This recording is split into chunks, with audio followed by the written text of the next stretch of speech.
Gente, eu aprendi a fazer uma massa pão de ló maravilhosa, super econômica. Então aqui eu fiz um bolo na travessa, bolo recheado. Essa aqui é a última camada. Agora vai um creme por cima dos pêssegos. Esse doce é para quem ama pêssego.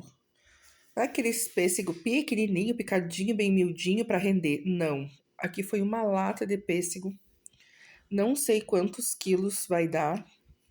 2 quilinhos, eu acho. E agora eu vou colocar o creme por cima.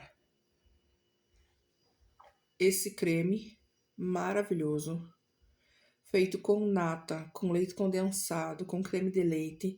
Pode colocar leite em pó também, que fica maravilhoso. Eu não tinha leite em pó para colocar, mas se você tem, você pode colocar. E esse bolo tá lindo, o pote é super alto. E é isso, gente. Esse vídeo vai lá pro meu canal.